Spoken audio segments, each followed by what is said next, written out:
నమస్కారం అండి. ఈ రోజున ఏదైతే ఈ వైసీపీ ప్రభుత్వం వారు మేము చేనేతలకి న్యాయం చేసాం, చేనేతలకు అండగా ఉంటాం అని వీళ్ళు ప్రగల్భాలు పలుకుతున్నారో, ఈ రోజున నిన్న కడప జిల్లాలో ఒక చేనేత ఫ్యామిలీ వైఎస్ఆర్సీపీ నాయకుల దాష్టికానికి బలైపోయింది. నిజంగా ఎంత దారుణం అండి. మీ సొంత జిల్లా కడప జిల్లా, ముఖ్యమంత్రి గారి సొంత జిల్లాలో మాధవరం మండలంలో నిన్న జరిగిన దీన్ని నిజంగా హృదయాన్ని కలిగి అసలు కదిలించి వేసిందన్నమాట. ఒక ఫ్యామిలీ ఆయన చక్కగా ఆయన చనిపోతూ రాశాడనమాట. ఒక వైసీపీ నాయకుడు దాష్టికాలకి వాళ్ళ భూమి మీద ఉన్న హక్కుల్ని కూడా హరించేసి మీరు ఈ రోజున చేనేత కార్మికులకి, చేనేత నాయకులు, చేనేతలకి మేము ఏదో అండగా ఉంటాం. ఇది చూడండి ఎంత దారుణం. మీ సొంత జిల్లాలోనే ఇలా జరిగితే ఇంకా రాష్ట్రంలో చేనేతలకి మీకు ఇదేందండి భద్రత ఏంది? మీరు ఏదో సీట్లు ఇచ్చాం, అది ఇచ్చాం, ఇది ఇచ్చామని చెప్తున్నారు. మీరు సీట్లు కాదు ఇవ్వాల్సింది, పవర్ ఇవ్వాలి. చేనేతలకి పవర్లని, హక్కుల్ని హరించేసి, చేనేతలకు ఉన్న హక్కుల్ని హరించేసి ప్రతి చోట మీరే మీ మీ యొక్క రాజ్యాన్ని మీరు ఏలత ఎంత ఎంత దారుణాన్ని కూడా కడతా ఉన్నారు. రాష్ట్రంలో ఈ రోజున దాదాపు 70-80 కాన్స్టిట్యున్సీలో చేనేతల ప్రభావం ఉంది. ఈ రోజున ప్రతి కాన్స్టిట్యున్సీలో కూడా మేము ఒకటే చెప్తాను, దీన్ని ఒక ఉవ్వెత్తున ఉద్యమంలా తీసుకెళ్తాం. చేనేతల మీద జరుగుతున్న ఈ అన్యాయానికి మేము జనసేన పార్టీ, మా అధ్యక్షుడు పవన్ కళ్యాణ్ గారు మొదటి నుంచి కూడా చేనేతలకు అండగా ఉన్నారు. అలాగే మేము ఇప్పుడు అలయన్స్లో ఉన్న తెలుగుదేశం పార్టీ కానీ, అలాగే బీజేపీతో కూడా కలిసి నేను దీని మీద ఆ కుటుంబానికి అలాగే చేనేతలకి న్యాయం జరిగే వరకు కూడా మేము పోరాడతాం, రోడ్డు ఎక్కుతాం అని చెప్పి ఈ సందర్భంగా తెలియజేస్తున్నాం. దేనికంటే ఎంత దారుణానికి ఈ రోజున ఎంత విసిగిపోతే ఒక కుటుంబం సొంత బలిదానాలకు దిగుతారండి ఈ రోజున. అలాగే రైతులు, కొన్ని జిల్లాల్లో రైతులు కూడా నిన్న మొన్న ఇక్కడ పోరిమ వల్ల, అది కూడా వాళ్ళ జిల్లాలోనే, అక్కడ రైతు చనిపోయాడని చెప్పి నేను పత్రికల్లో చూశాను. అసలు ఎక్కడికి వెళ్ళిపోతుంది మన స్వరాజ్యం? ఇంత మనకు వచ్చిన హక్కుల్ని వీళ్ళు హరించేసి వీళ్ళ యొక్క పదవులకి, వీళ్ళ పదవీకాంక్షకి బలైపోతా ఉన్నారు ఈరోజు చేనేతలు కానీ, కింద మధ్యతరగతి చిన్న తరహా రైతులు కానీ, వీళ్ళంతా. దీనికైతే మేము జనసేన పార్టీ తరఫున అలాగే తెలుగుదేశం పార్టీ తరఫున పూర్తి కట్టుబడి ఉన్నాం. దీనికి మేము వాళ్ళకి, ఆ కుటుంబానికి అలాగే చేనేతలకి న్యాయం చేసే వరకు మేము ఉద్యమిస్తామని చెప్పి ఈ సందర్భంగా తెలియజేస్తా ఉన్నాం. ఎట్లా ఉందంటే వాళ్ళు శాసించిందే శాసనం లాగా ఈ రోజున ప్రభుత్వం తయారైపోయింది. ఇంత ఇదిగా ఇక్కడేదో మంగళగిరిలో కూడా వాళ్ళ శాసనాలే అమలు అవ్వాలి అనే ఉద్దేశంతో ఈ రోజున ఒక చేనేత అమ్మాయి ఆడపడుచుకి ఇచ్చి, ఆ అమ్మాయి అంటే ఎట్లా కనబడుతుందంటే మా అందరికి కూడా ఒక అమ్మాయిని అంటే మేము చేనేతలకు ఇచ్చాం అంతే, చేనేతలకు సీట్ ఇచ్చాం. సీట్ ఏందండి? చేనేత బతుకులు బాగు చేయండి. చేనేతల పరిస్థితులు దారుణంగా ఉంది. మీరు ఎంతసేపటికి వన్ సైడ్ మీ శాసనాలు మీరు లిఖించుకొని ఇది కాదు, చేనేతలకు కూడా వాళ్ళ యొక్క హక్కుల్ని వాళ్ళు కలిగించుకునే విధంగా వాళ్ళకి ఒక రాజ్యాంగం హక్కులు ఇచ్చింది. అంబేద్కర్ గారి రాజ్యాంగం ప్రకారం. కానీ మీ హక్కులు మీరు హరించేసి వైసీపీ నాయకులు ఏదైతే ముఖ్యమంత్రో, మీ ఎమ్మెల్యేలో వీళ్ళు రాసిన రాజ్యాంగాలు మేము అమలు చేస్తూ ఉన్నారు. ఇది కాదు కావాల్సింది. అంబేద్కర్ గారి రాజ్యాంగం ఎట్లా ఉందో చేనేతలు కావచ్చు, ఇతర చేతి వృత్తులు అవ్వచ్చు, రైతులు అవ్వచ్చు, ఎవరి హక్కులను హరించే ఇది మీకు లేదు. దయచేసి మేము దాని గురించి గట్టిగా మాట్లాడుతున్నాం. అలాగే ఇక్కడ కూడా మంగళగిరిలో కూడా మీరు చేనేతలకు ఇచ్చామని, ఇంకో చోట ఇచ్చామని చెప్పి ఇది కాదు కావాల్సింది. మాకు కావాల్సింది, మాకు స్వతంత్రం కావాలి చేనేతలకి. అలా కాకుండా మీరు ఏదో చేసేస్తే కుదరదు, ప్రజలంతా చూస్తూ ఉన్నారు అని చెప్పి చెప్తాం. అమ్మాయి కానీ వెనక అంతా ఆర్కేనే నడిపిస్తున్నాడు.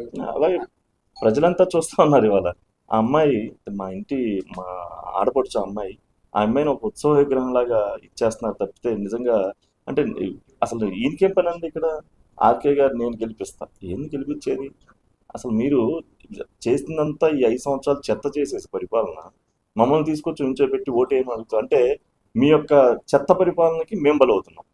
ఇక్కడ మీ చెత్త, ఈ రాజధాని లేదు, ఇంకొకటి లేదు, పోలవరం లేదు, ఇన్ని రకాలు మీరు ఇక్కడ ఆంధ్రప్రదేశ్ భవిష్యత్తుని ఒక తరం వెనక్కి తీసుకెళ్ళిపోయారు ఈ రోజున. దీన్ని ఇప్పుడు మేము కులాలకి అలాగే మతాలకి మీరు మధ్యలో ఇదంతా చూసారు, కులం మత అయ్యడ్డు పెట్టుకొని మీరు రాజకీయాలు చేయడం కాదు. మీకు కావాలంటే నిజాయితీగా మీరు వర్క్ చేయండి. ఈ 5 సంవత్సరాలు ఏం చేశారు? ఇక్కడ రాజధాని కొల్లబొడి చేశారు, విశాఖపట్నం అన్నారు అక్కడ ఏం లేదు, కర్నూలు అన్నారు అక్కడ ఏం లేదు. మేము ఒకటే చెప్తున్నాం, అభివృద్ధి వికేంద్రీకరణ జరగాలి. కానీ అభివృద్ధి ఒక్కచోట అని మేమైతే చెప్పట్లేదు. అభివృద్ధి అనేది అన్ని చోట్ల జరగాలి. కానీ మీరు ఎక్కడ చేశారు అభివృద్ధి? మీరు గద్దెని ఎక్కిన దగ్గర నుంచి ఎంతసేపుడికి రాజకీయం చేయటం తప్పితే ఇంకోటి కనపడుతుందా? ఈ రాజకీయాల్లో మేము బలి అవడానికి మేము సిద్ధంగా లేము. ఇదైతే ఖచ్చితంగా చెప్తా ఉన్నాం. లోకల్లో టీడీపీ జనసేన కలిసి కొన్ని ఇబ్బందులు ఉన్నాయని చెప్తాను అంతే. అలా ఏం లేదండి, మేము చక్కగా కలిసికట్టుగా చేసుకుంటున్నాం. నాయకుల ఎక్కడ మధ్య సఖ్యత లేదని చెప్తున్నారు. సఖ్యత బ్రహ్మాండంగా ఉంది. మీరు చూస్తూ ఉన్నారు కదా, ప్రతి కార్యక్రమంలో మేము పాల్గొనే ఉన్నాం. అసలు అట్లాంటి గ్యాపులు ఎక్కడా లేవు. కాకపోతే వైసీపీ వాళ్ళు సోషల్ మీడియాలో వాళ్ళ పత్రికల్లో అలా రాసుకుంటారు తప్పితే జనసేన టీడీపీ ఎక్కడా కూడా ఏ ఇబ్బంది లేదు. దేనికంటే రాష్ట్రానికి ఈ రోజున పవన్ కళ్యాణ్ అనే వ్యక్తి, మా అధ్యక్షుడు, ఒక పెద్ద కొడుకు, కుటుంబానికి పెద్ద కొడుకు ఏం చేస్తాడో అలా ఈ రోజున ఒక రాజకీయం నడుపుతున్నారు, ఒక ఎలక్షన్ హీరింగ్. నిజంగా అంత పరిస్థితి ఉంది ఈ రోజున. ఎక్కడా గ్యాప్లో రాష్ట్రం అంతా కూడా చాలా చక్కగా ఉంది. మరీ ముఖ్యంగా ఆంధ్ర రాష్ట్ర ప్రజలకు కానీ, ముఖ్యంగా మంగళగిరి నియోజకవర్గ ప్రజలకు కానీ ఈ రోజున వైఎస్ఆర్సీపీ పాలన వల్ల భవిష్యత్తు అంధకారం అయిపోయింది, ఒక తరం వెనక్కి వెళ్ళిపోయింది. దీన్ని దృష్టిలో పెట్టుకొని రేపు వచ్చే ఎలక్షన్స్లో తప్పనిసరిగా మీరు మీ పక్కన వాళ్ళ ఓట్లన్నీ కూడా జనసేన టీడీపీ అలయన్స్కి వేసి ఉమ్మడి ప్రభుత్వాన్ని ఏర్పాటు చేసేదానికి మీరంతా కూడా సహకరించాలని చెప్పి ప్రత్యేకంగా నేను కోరుకుంటాను. అలాగే మంగళగిరిలో కూడా జనసేన పార్టీ బీజేపీ బలపరిచినటువంటి శ్రీ నారా లోకేష్ బాబు గారిని కూడా భారీ మెజార్టీతో గెలిపించాలని చెప్పి మేము జనసేన పార్టీ తరఫున మేము బలంగా పనిచేస్తున్నాం. జనసేన పార్టీ తరఫున కోరుకుంటున్నాం ప్రజలందరినీ. తప్పనిసరిగా రాబోయే రోజుల్లో ఒక మంచి పరిపాలన, యువనాయకుడు నారా లోకేష్ గారు ఇక్కడ పనిచేయడానికి మేమున్నాం ముందుకని చెప్పి వచ్చారు. తప్పనిసరిగా వారిని ఆశీర్వదించి రాబోయే రోజుల్లో ఒక మంచి సుపరిపాలన దిశగా ఆంధ్ర రాష్ట్ర భవిష్యత్తు ప్రపంచ పటంలోనే ఒక వెలిగే విధంగా మనం అంత సహాయం చేయాల్సిందల్లా ఒక ఓటు అనే వజ్రాయుధంతో మీరు చేయాలని చెప్పి ఈ సందర్భంగా తెలియజేసుకుంటాను. దేనికంటే ఈ రోజున ఇక్కడ ఆలోచించే ప్రతి ఒక్కళ్ళు కూడా వాళ్ళ పిల్లలు, అంటే గతంలో చంద్రబాబు నాయుడు చేసిన సాఫ్ట్వేర్ ఐటీ రంగంలో కానీ ఏదైనా కానీ ప్రపంచంలో నలుమూలకి వెళ్ళి సెటిల్ అయిపోయి వాళ్ళ భవిష్యత్తు అంతా బాగుంది. వాళ్ళ పేరెంట్స్ అంతా ఎక్కడ ఉన్నారు, దయచేసి వాళ్ళ పేరెంట్స్ కూడా చెప్తున్నాను, ఈ నెల 2 నెలలు కూడా మీ వీసాలు ప్రయాణాలని క్యాన్సిల్ చేసుకొని అవసరమైతే మీ పిల్లలను కూడా ఇక్కడ తెప్పించి ఇక్కడ ఓటు రూపంలో బలంగా జనసేన పార్టీ, తెలుగుదేశం పార్టీకి వేయాలి. ఆంధ్రప్రదేశ్ ప్రజలందరికీ నా విజ్ఞప్తి ఇదే. అందరూ కూడా ఎవ్వరి ప్రయాణాలను ఆపుకొని దూరంగా ఉన్న మీ పిల్లలు, దేనికంటే వీళ్ళందరూ మీరంతా అక్కడికి వెళ్ళి సెటిల్ అయ్యారంటే కారణం మన హైటెక్ సిటీ అవ్వచ్చు, చంద్రబాబు నాయుడు గారు ఆ రోజు పరిపాలన చేసిన దానికి. నిజంగా ఇవన్నీ దూరదృష్టితో ఆలోచించే మా అధ్యక్షుడు పవన్ కళ్యాణ్ గారు పూర్తి సంపూర్ణ మద్దతు ప్రకటించారు ఈ రోజున తెలుగుదేశం పార్టీకి. దయచేసి ఎవరు వీసాలు ఉన్నా కానీ ప్రయాణాలు ఉన్నా కానీ అన్నీ ఆపుకొని ఈ రోజున మీరు ఇక్కడికి వచ్చి ఓటేయాల్సిన పరిస్థితి అయితే మన ఆంధ్ర రాష్ట్రం ప్రపంచ పటంలో దిగ్విజయంగా నిలవాలి అంటే మాత్రం తప్పనిసరిగా మీ ఓటు హక్కుని కంపల్సరీ వినియోగించుకోవాలని చెప్పి అభ్యర్థన చేస్తాం. Thank you. ఇది ఎట్లా ఉందంటే ఇవాళ ఉదయం కూడా నేను లోకేష్ గారు మేము కలిసి వస్తా ఉన్నాం ఒకే వాహనంలో. తాడేపల్లిలో ఆపి ప్రత్యేకంగా తనిఖీలు చేస్తా ఉన్నారు. ఓకే, మేము దానికి ఓకే, కానీ మరి మీ ముఖ్యమంత్రి మరి ఎలా వెళ్తున్నాడో మరి మీ అంటే ఇక్కడ ఎన్నికల కోడ్ వచ్చిన తర్వాత ఇక్కడ ముఖ్యమంత్రి అయినా ఎమ్మెల్యే అయినా సమానమే, సామాన్య ప్రజలతో సమానం. మరి వాళ్ళకి కూడా చెక్ చేయండి. అలాగే చెక్ చేసి మేమైతే కంపల్సరీ సంపూర్ణంగా సహకరిస్తాం, దానికి ఏమి ఇబ్బంది లేదు. ఉదయం అదే చెప్పాం లోకేష్ గారు, మేము అక్కడ మీడియా వాళ్ళతో పోలీస్ వారితో మేము పూర్తిగా సహకరిస్తాం, హ్యాండ్స్ ఆఫ్ మీరు చెక్ చేసుకోండి అని చెప్పాం. అలాగే వైఎస్ఆర్సీపీ నాయకులు కానీ వాళ్ళ ముఖ్యమంత్రిని కూడా వాళ్ళని చెక్ చేయమని చెప్పి చెప్పాం. దాంట్లో తప్పేం లేదు, చేసుకున్నాం. నిన్న బీసీ సామాజిక వర్గానికి చెందినటువంటి పద్మశాలి కుటుంబం ఆత్మహత్యకు గురైనటువంటి పరిస్థితి పత్రికాముఖంగా, అదేవిధంగా వాట్సాప్లో వచ్చినటువంటి పరిస్థితి మనం చూసాం. దీన్ని మా తెలుగుదేశం పార్టీ తరఫున తీవ్రంగా ఖండిస్తా ఉన్నాం. ఆ కుటుంబానికి ఖచ్చితంగా మా పార్టీ అండగా ఉంటాం. ఈరోజు ఏదైతే ఆ కుటుంబానికి నష్టం జరిగిందో, రెడ్డి జగన్మోహన్ రెడ్డి ఆయనకి పద్మశాలీలు బీసీలు అంటే చాలా చులకన భావంగా ఉంది. గెలిచిన కాడి నుంచి కూడా 2019 నుంచి కూడా మరి బీసీల మీద సాగు దెబ్బతీస్తున్నాడు. వాళ్ళంతటికి వాళ్ళు ఆత్మహత్య చేసుకునే పరిస్థితి ఈరోజు కనబడింది ఆ కుటుంబం. అదేవిధంగా గతంలో కూడా పద్మశాలిని వెంటాడి నరికి చంపినటువంటి ఘటన కూడా ఈ రాష్ట్రంలో వైఎస్ జగన్మోహన్ రెడ్డి ద్వారా, అంటే ఈయన కొత్త రాజ్యాంగాన్ని రాసినటువంటి పరిస్థితి కనపడతా ఉన్నది. బీసీలకి రక్షణ లేదు. ఆంధ్ర రాష్ట్రంలో బీసీలు బ్రతికే పరిస్థితి లేదు.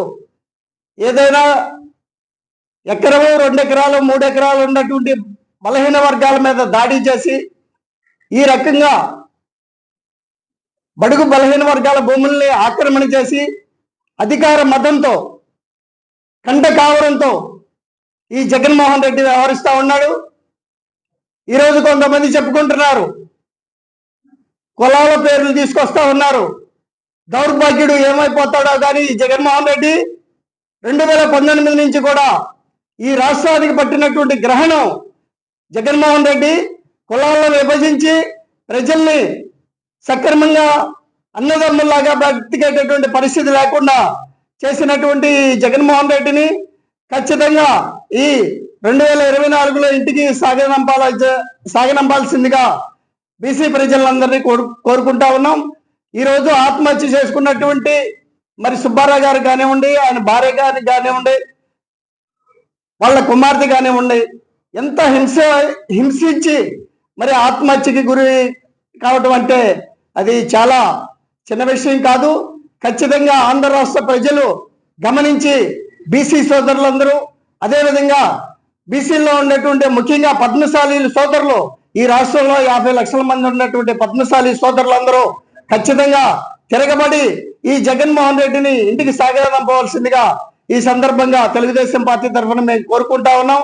కనుక కుల రాజకీయాలు చేయాలనుకుంటే నువ్వు ఖచ్చితంగా నాశనం అయిపోతావని చెప్పనని ఈ సందర్భంగా విజ్ఞప్తి చేస్తూ, కనుక ఆ కుటుంబానికి తెలుగుదేశం పార్టీ పూర్తిగా అండగా ఉంటుందని చెప్పని తెలియజేసుకుంటా ఉన్నాం. గత 5 సంవత్సరాల నుంచి ఈ రాష్ట్రంలో ప్రజలను పట్టి పీడిస్తున్నటువంటి రాక్షస జగన్మోహన్ రెడ్డి పాలనలో మరొక దుర్మార్గమైనటువంటి పరిస్థితిని మనం నిన్న చవిచూసాం. ఏదైతే ముఖ్యంగా పేద బడుగు బలహీన వర్గాలకు చెందినటువంటి ఆస్తుల్ని దోచడానికి ల్యాండ్ టైటిలింగ్ పేరుతో ప్రజల ఆస్తుల్ని కొల్లగొట్టడానికి ముఖ్యమంత్రి జగన్మోహన్ రెడ్డి ఒక జీవోని దొంగచాటుగా జారీ చేశాడు. తన ఆఖరి మంత్రివర్గ సమావేశంలో దాన్ని ఆమోదించి ఇవాళ మనం చూస్తున్నాం, ఒంటిమిట్ట మండలం కడప జిల్లా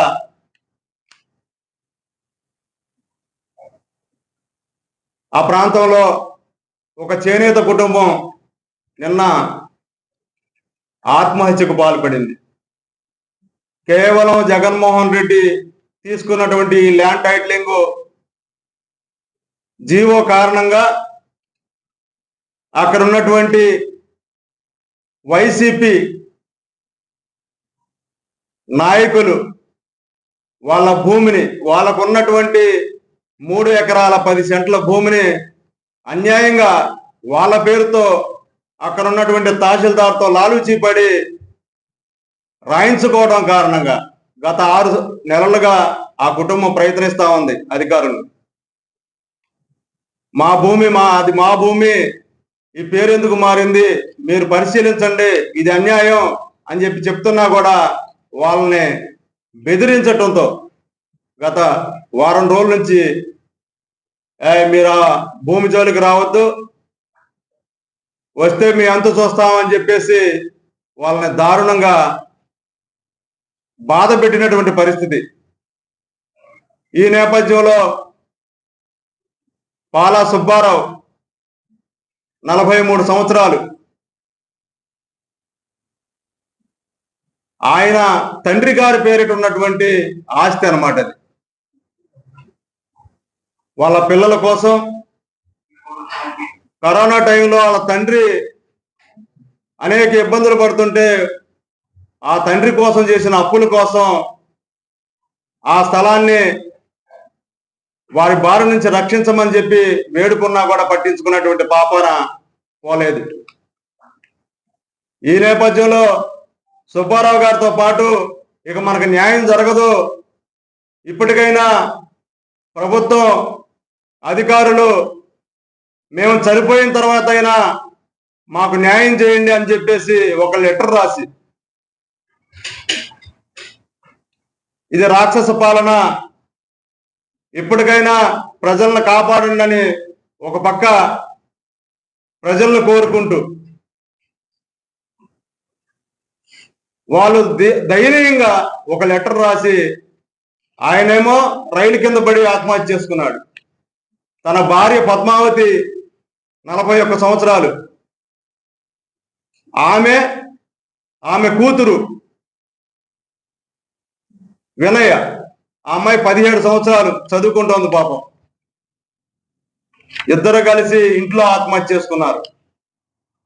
చేనేత సామాజిక వర్గానికి చెందిన పద్మశాలి సామాజిక వర్గానికి చెందినటువంటి ఈ కుటుంబం నిన్న జరిగినటువంటి ఘోరంలో మరి ఈ పరిస్థితి చూస్తా ఉంటే రాష్ట్రంలో అసలు రాబోయే కాలంలో మరలా ఈ జగన్మోహన్ రెడ్డి అనే రాక్షసుడు పరిపాలన చేస్తే ఆస్తులకి ఏ మాత్రం కూడా రక్షణ ఉండదనేది మనకు స్పష్టంగా అర్థమవుతుంది. మొన్నే చూసాం మనం, ఇంతకుముందు ఒక జీవో జారీ చేశాడు. భూమి రిజిస్ట్రేషన్ చేయించుకున్న తర్వాత ఆ రిజిస్టర్ కాగితాలు రిజిస్టర్ చేయించుకున్న వాళ్ళకి ఎవరంట, అది రిజిస్టర్ ఆఫీసులో ఉంటాయంట. నకిలీ పత్రాలు మనకి చేతికిస్తారంట. దాని మీద కోర్టుకి వెళ్తే అది కొంత ఆగి ఉంది. కానీ దొంగచాటుగా లాస్ట్ మంత్రి మండలిలో ఇప్పుడు ఈ టైటిల్ డీడ్ యాక్ట్ ని ప్రవేశపెట్టి ప్రజల ఆస్తులను దోసుకోవడానికి ఇక రేపు ప్రభుత్వం వస్తే ఎవరు ఆస్తులు కూడా ఎవరి పేరు మీద ఉంటాయో కూడా అర్థం కాని పరిస్థితి. ఇప్పటికే రాష్ట్రం మొత్తం అన్యాక్రాంతంగా దోపిడీ చేసినటువంటి జగన్మోహన్ రెడ్డి ప్రభుత్వ భూములు, ప్రభుత్వ కార్యాలయాలు, ఆఖరికి రాష్ట్ర సచివాలయాన్ని కూడా తాకట్టు పెట్టినటువంటి ఈ దుర్మార్గపు జగన్మోహన్ రెడ్డి ఒక్కసారి మీరు ఆలోచన చేయాల్సిన అవసరం ఉంది. ఇవాళ బీసీలకి చేనేతలకి మేమేదో న్యాయం చేస్తామని చెప్పేసి మాట్లాడుతూ ఉన్నారు. ప్రజలందరూ కూడా ఆలోచించాలి, బీసీ ప్రజలు ఆలోచించాలి, చేనేత వర్గాలు ఆలోచించాలి. రేపు మరలా ఈ దుర్మార్గమైన ప్రభుత్వం వస్తే మనం బతికి పట్టగట్టగలమా?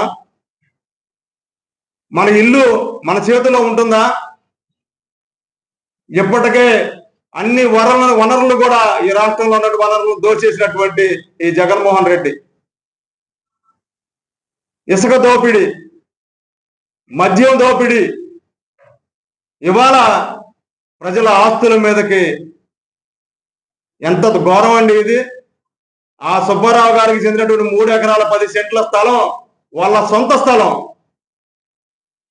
వైకాపాకి చెందినటువంటి ఒక నాయకురాలు పేరు మీద దాన్ని టైటిల్ డీడ్ యాక్సెప్ట్ చేసి ఇవాళ అన్యాయంగా చేనేత కుటుంబాన్ని పట్టున పెట్టుకున్నటువంటి ఈ ప్రభుత్వం నాయుడు గారి చేతుల్లో సాగు దెబ్బ తింటుంది. చంద్రబాబు నాయుడు గారు గనక మరలా ప్రభుత్వం చేపట్టకపోతే ఈ ఆంధ్రప్రదేశ్ ప్రజల భవితవ్యం చాలా దారుణంగా ఉంటుందని చెప్పేసి ఈ సందర్భంగా తెలియజేస్తున్నాం. ఎందుకంటే అటువంటి రాక్షస పాలన మనం మరలా చూడాల్సిన పరిస్థితి వస్తుంది. దయచేసి ప్రజలందరూ కూడా ఆలోచన చేయాల్సిన అవసరం ఉంది. చేనేత వారిగా ఇవాళ చాలా బాధపడతా ఉన్నాం. అన్యాయంగా బలైపోయినటువంటి కుటుంబం రాష్ట్ర వ్యాప్తంగా ఇవాళ పేపర్లు చూస్తే ప్రతి కుటుంబం కూడా చేనేత కుటుంబం అనేక లోపల పడుతున్నటువంటి మదన మనం చూస్తా ఉన్నాం. ఖచ్చితంగా ఈ పరిస్థితికి మూల్యం జగన్మోహన్ రెడ్డి చెల్లించుకుంటాడు. ఇది జరిగి తీరుతుందని చెప్పి ఈ సందర్భంగా తెలియజేస్తూ ప్రజలందరికీ మేము ఒకటే విజ్ఞప్తి చేసేది, రాష్ట్రంలో ప్రజలందరూ ముఖ్యంగా బడుగు బలహీన వర్గాలు, బీసీలు అందరూ కూడా క్షేమంగా ఉండాలంటే నారా చంద్రబాబు నాయుడు గారి ప్రభుత్వం ఖచ్చితంగా మనం తెచ్చుకోవాల్సిన అవసరం ఉంది. దాని మీద మీరందరూ కూడా మరి అండగా ఉండాలని చెప్పి సందర్భంగా తెలియజేస్తూ తెలుస్తాం. నమస్కారం. నిన్న కడప జిల్లా మాధవరంలో ఒక చేనేత కుటుంబం అందరూ కూడా ఆత్మహత్య చేసుకోవడం నిజంగా ఒక చేనేత కులంలో ఉన్నటువంటి వారు ఈ 4 సంవత్సరాల 10 నెలల జగన్మోహన్ రెడ్డి పరిపాలనలో చేనేత కులస్తులు అలాగే బీసీల్లో ఉన్నటువంటి 153 కులాలలో ఉన్నటువంటి బీసీలు ఎవరో కూడా మరి ఈ జగన్మోహన్ రెడ్డి పరిపాలనలో సుఖ సంతోషాలతో ఒక్కరు కూడా లేరు. మరి అనేక మాయ మాటలు చెప్పి బీసీల కార్పొరేషన్ ఇస్తున్నాము, బీసీల పక్షపాతాలు చెప్పుకునేటువంటి జగన్మోహన్ రెడ్డి బీసీల రక్షణ విషయంలో ఎందుకు రక్షించలేకపోతున్నారు?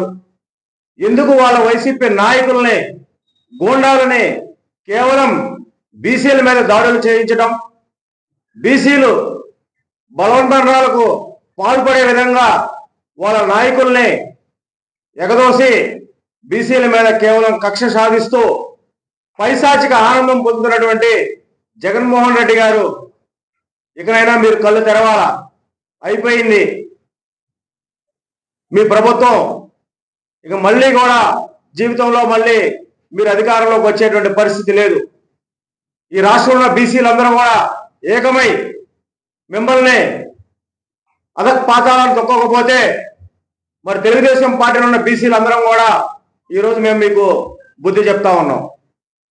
ఎంతో చరిత్ర కలిగినటువంటి చేనేత కుటుంబం పోగుని కూర్చి వస్త్రంగా తయారు చేసి ప్రజల మానాన్ని కాపాడేటువంటి చేనేత కులస్తులకి ఈరోజు ప్రాణం రక్షణ లేకుండా ఈ ప్రభుత్వంలో చూస్తా ఉన్నామంటే చేనేతలందరం కూడా ఎంతో బాధించాల్సినటువంటి విషయం.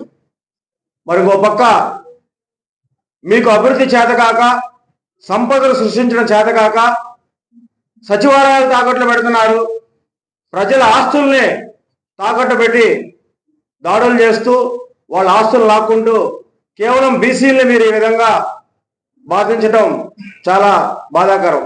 ఖచ్చితంగా రాబోయే రోజుల్లో బీసీలందరం కూడా మిమ్మల్ని గద్దె దింపి తెలుగుదేశం పార్టీ ఏదైతే నారా చంద్రబాబు నాయుడు గారు ఇటీవల బీసీ రక్షణ చట్టాన్ని తీసుకొచ్చి బీసీలందరినీ కూడా కాపాడతారని చెప్పని బీసీలందరూ కూడా ఒక మాట ఇవ్వడం జరిగింది. ఖచ్చితంగా రాబోయే రోజుల్లో బీసీలందరూ కూడా నారా చంద్రబాబు నాయుడు గారికి వెన్నంటూ ఉండి ఆయన్ని ముఖ్యమంత్రిగా చేసుకొని చల్లని చంద్రుడి పరిపాలనలో బీసీలందరూ కూడా మరి సుఖ సంతోషాలతో ఉండాలని చెప్పని మేమందరం కూడా కోరుకుంటా ఉన్నాం. అలాగే రాష్ట్ర వ్యాప్తంగా ఉన్నటువంటి బీసీలందరూ కూడా చంద్రబాబు నాయుడు గారికి అండగా ఉండి చంద్రన్న పరిపాలనలో మనం మళ్ళీ 2024లో అధికారంలో తీసుకురావడానికి బీసీలందరం కూడా పాటుపడాలని చెప్పని మేమందరం కూడా రిక్వెస్ట్ చేస్తా ఉన్నాం. Thank you. చేనేత హత్యలు ప్రభుత్వ హత్యలుగా మారుతాయి. చేనేత ఆత్మహత్యలు ప్రభుత్వ హత్యలుగా మారుతాయి. ఆదుకోవాలి చేనేత కుటుంబాన్ని, ఆదుకోవాలి చేనేత కుటుంబాలను, ఆదుకోవాలి చేనేత కుటుంబాలను, రక్షించాలి చేనేత కుటుంబాలను, రక్షించాలి చేనేత కుటుంబాలను, రక్షించాలి చేనేత కుటుంబాలను.